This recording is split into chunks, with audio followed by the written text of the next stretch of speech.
Two words for you. Bruise Corner.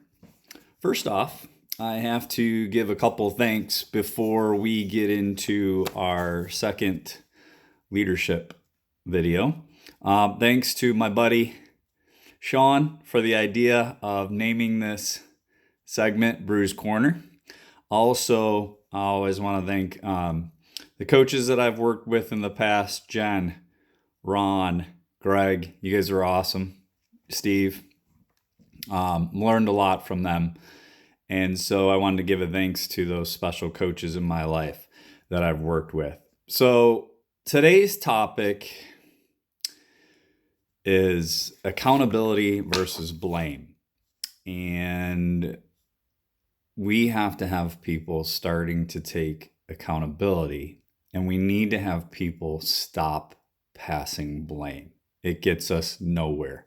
Again, this is a leadership concept, and leaders have to learn to be accountable. So what is accountability? Accountability is being responsible for your behaviors, being responsible for your decisions that you make, owning up to them if they're good or bad, right or wrong.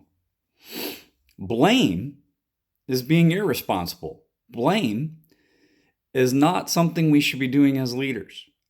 Passing blame is saying it's your fault. You point fingers at somebody and you make excuses for yourself to put the blame on someone else and make it their fault and say it's your fault. That is not leading.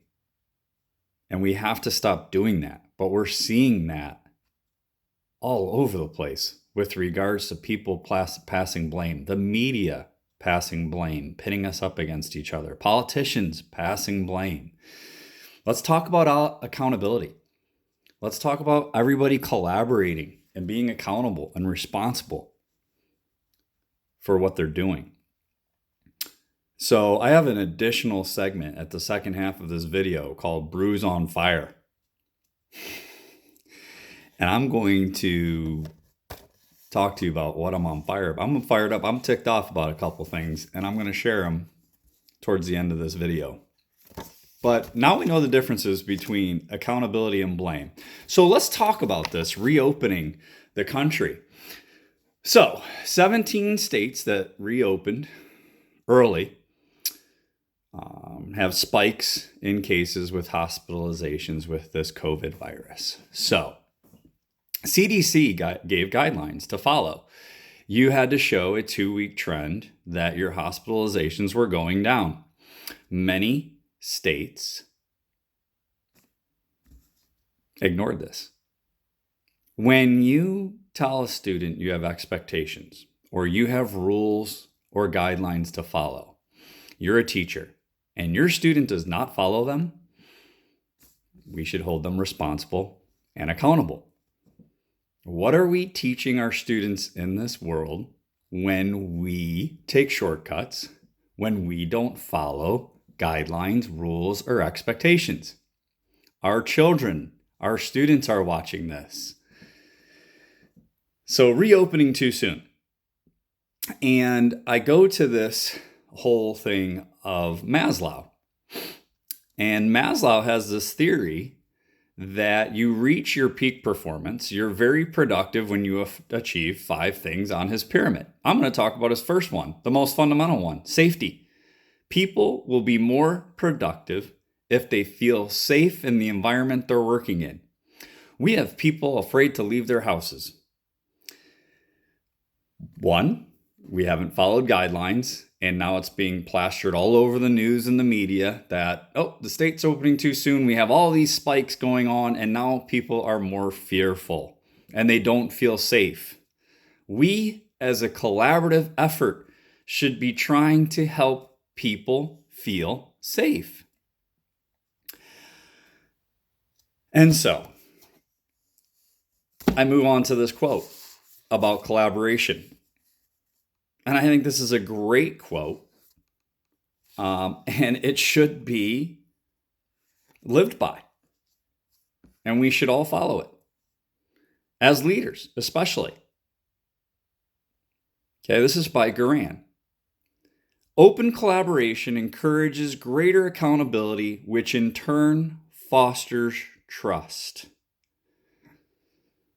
So let's look at things we haven't had open collaboration about and where we've had disagreements. Examples include the masks, when to wear them, when not to wear them. We have the experts wearing them. We have some officials wearing them, administration wearing them, some not. Some not thinking it's a big deal. Americans don't know what to do. So now they're going to be pinned up against each other in this argument about wearing or not wearing masks. Physical distancing. Look at the pictures on the news freaking us out, right? All the people on top of each other at pools and beaches and bars and restaurants, not physical distancing, not following the rules, and we're going to plaster it all over the news and the media. This is not acceptable. Who's accountable for this? Who is taking responsibility for this? People protesting without masks, some being violent protests, all because we couldn't have open collaboration. We had to demonstrate partisanship. We had to show, we believe in this versus you believing in that, and we're going to disagree on our beliefs and our values. How can that be when we're in a pandemic, when people are suffering, dying? How can we not as a country come together as one and collaborate and make decisions as one united country together? You're not going to get buy-in. You're not going to get support if you don't show you can collaborate with the people you work with. Sad. I go back to my survival of the fittest. Look, you people that are strong and fit, you're the ones who exercise faith. You're the one making the right choices, and you're disciplined, and you're taking care of your physical health. You're taking the time to do those 3 things to better yourself. But yet, we have those people who don't do those things to better themselves that cause this conflict that we're seeing. And so I'm moving into my segment of Bruise on Fire segment. This is what I'm calling it. It's the Bruise on Fire segment. Here's what I'm seeing on the media. I'm calling the media out. When you do an interview, you're supposed to explore, ask questions, find out what the story is, correct? And so when you ask a question and you have someone responding, shouldn't you listen to that person's response instead of talking over them? Get on the news, people. Watch these national news stations. They'll ask a question. They'll answer their own question before they let the respondent answer. Or this is 2 poor interviewing techniques right here. 1, ask a question. They're answering and you don't let them finish and you talk on top of them. Or 2, you ask a question, you answer it first before that person's allowed to answer. To me, that's not reporting. That's not doing your job effectively. That's just causing conflict. That's pinning people up against each other. And that's for your TV ratings, to be honest. So yeah, I'm calling the media out. Share this with your friends and families and whoever else, because it's time the media is held accountable for some of the things they're doing and saying and pinning people up against each other. This is not for ratings either. You want to call people out about people getting sick and all these deaths, but then you want to pin each other up against each other and cause more conflict on top of it. We have a double whammy now. We have a double whammy. We already see our officials not getting along, not collaborating, and then we got the media compounding the problem, pinning it up when they do interviews. They know exactly what they're going to try to do. They're going to show that person up that they bring on their station because they're partisan. Look at the TV stations that are partisan. They'll bring someone on that they know they're going to try to rip apart and try to prove them wrong. That's not doing reporting. That's not interviewing. That's not trying to find out the story. So I'm fired up about that, and I'm not happy about it. And so, yeah, I'm really ticked off about that. So media is very hypocritical these days. Yeah, they want to report and they want to show, hey, our officials should be accountable. We have to show the American public what's going wrong. Here's what you've done. 2 things, media. You've induced fear and you've caused more conflict.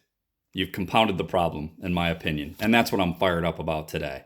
And then they're like, Brubaker, is he passing blame on us? No, I'm saying be accountable for your actions. Do your jobs correctly. Be responsible. Theodore Roosevelt, and I'm going to leave you with this today.